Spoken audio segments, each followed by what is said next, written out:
Hi everybody. Am I going? Am I working? Yeah. I just tried it on a different stand and it was wonky, so I had to start again. Um, I've been busy this morning and I've done too much, and my hips are absolutely excruciating. I've got an appointment at the hospital tomorrow afternoon, and I'm hoping then, rude getting my cup in front of the camera. I'm hoping then that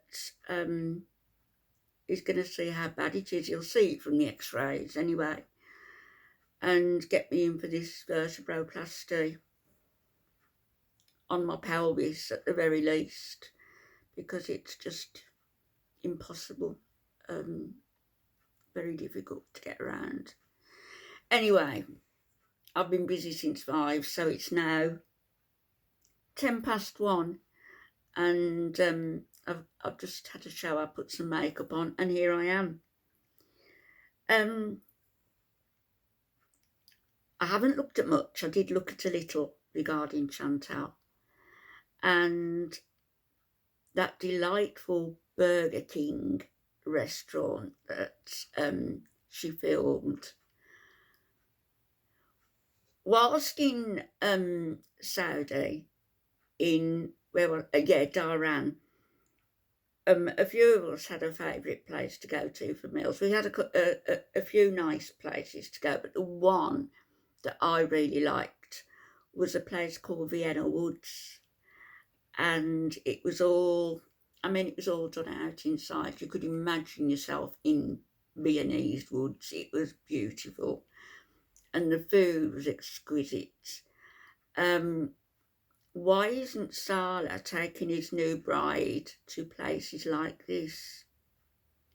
I've got an opinion. Would you believe I've got an opinion? Here it is. I think that they've catfished each other. I think that Foodie's been outmanoeuvred this time.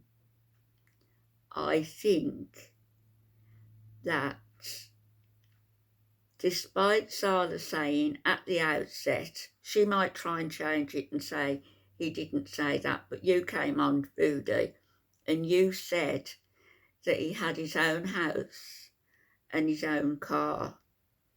And something didn't sit right with me, when I heard he was Syrian,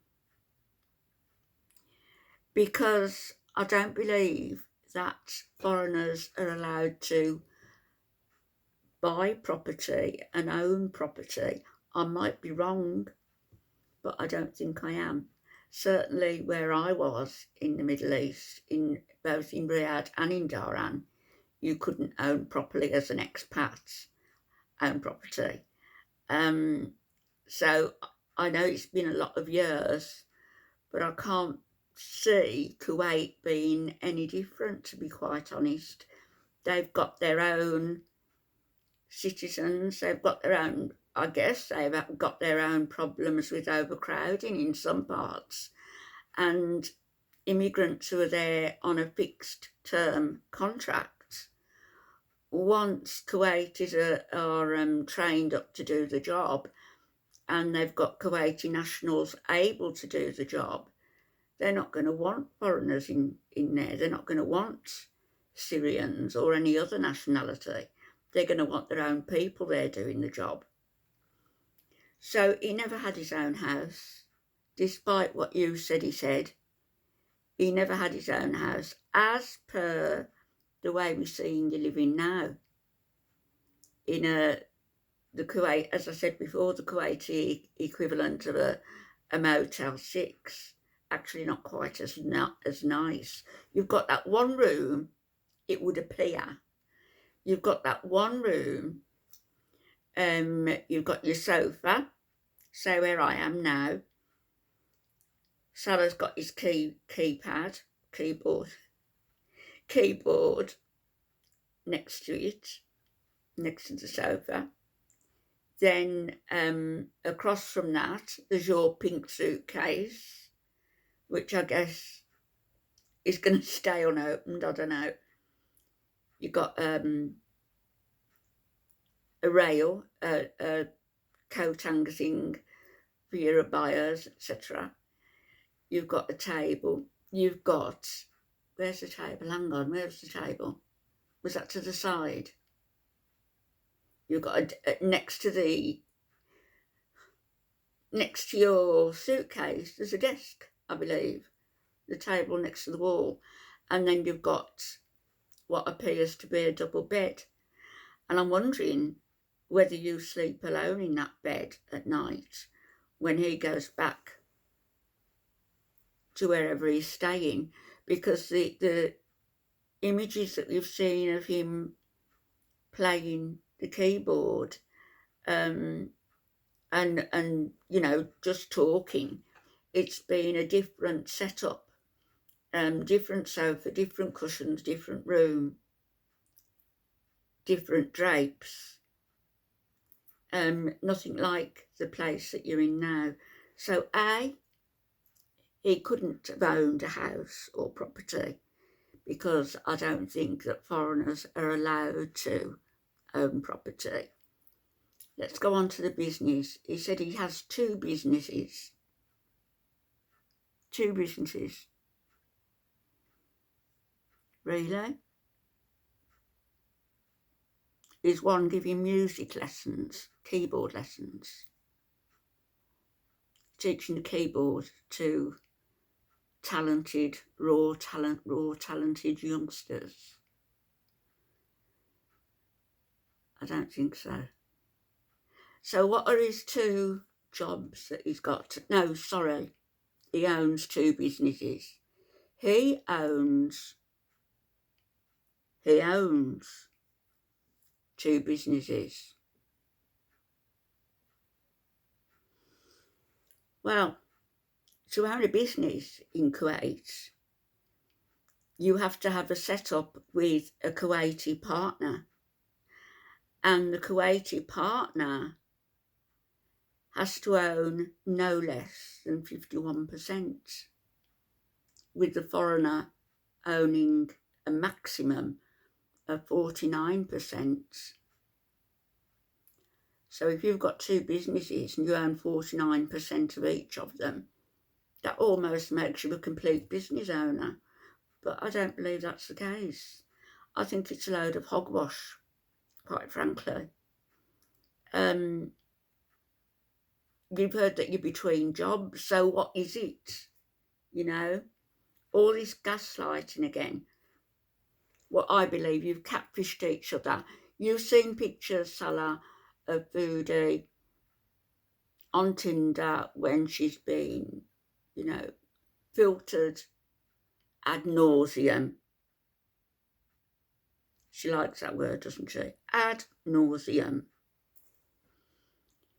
Her filters.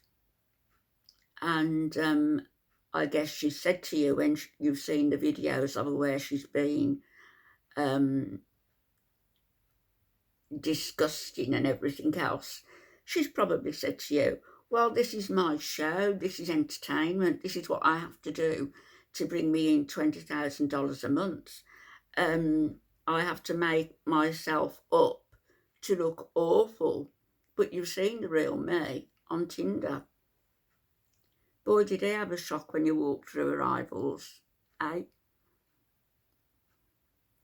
So I believe that you catfished him, but I also believe that he catfished you, because there's no way that he owned his own property. There's no way that he owns 2 businesses. And if he does, I'll come on and apologise. But I don't believe he does, not for a minute. As I say, to own one business, a Kuwaiti has to own at the very least, 51% of that business. So who's he gone into partnership with if he's still insisting that he has a business? And what is the business that can allow him to take all this time off? And why is the rumour circulating that is between jobs. The mystery deepens, doesn't it? The government in Kuwait is actually looking to, as I say, get as many of their own people, Kuwaiti people, into positions, into the jobs that are now held by foreigners. And so a lot of people who are there on a 2-year contract, for example, will find that their contracts aren't being renewed. And it's entered my head that maybe Salah's at the end of his contract and he's owed maybe 6 weeks leave or something, and out the kindness of their hearts, they've allowed him to stay there until such time as his leave is used up. I don't know. But good luck with the sponsorship to Canada. Good luck with that, because I believe a lot of people have been contacting the authorities about this farce of a marriage. Not me, that's not something I would do. But I've seen it around that people have been doing that. And who knows, maybe even Missy Moo has done it. Because Missy Moo is a bit like Jessica Messica. Jessica Messica likes to get in on the romance angle, you know, to make herself feel as though she's desirable. Missy Moo likes to get in on any angle and just insert herself here, there and everywhere because she's a nosy big cow. So I'd watch out. You know what they say? Keep your friends, what is it? Keep your friends close, but your enemies closer. Do you know which she is? Do you? Because I wouldn't put it past her. I think that Missy Moo has got about as much loyalty, Chantal, as you have, as you had to your bees, as you want to start a whole new lot of bees coming in. You know, bees that are happy to join, knowing that it's a couples channel, that it's you and Salah, not bees who are going to be the old bees who are saying, oh, you've changed, we don't like this, we don't like that. You want new bees coming in and a whole fresh start, and you want all the old bees out. Why not just come out and tell them so? And why can't they see it for themselves? I'll tell you, right, beesers, are you listening? Chantal does not want you in her streams any longer. She wants a whole new class of beesers. Beesers she can easily manipulate, beesers who are going to love Salah, beesers who are going to give her pats on a big fat behind, beesers who won't question her every move. Anyway, that's me bit. I'm going to have my cup of tea, which has probably gone cold, and I will be back. I will be back a little bit later, and I'll be wearing the same things because it'll be the same day. I'll speak to you all later. Bye-bye.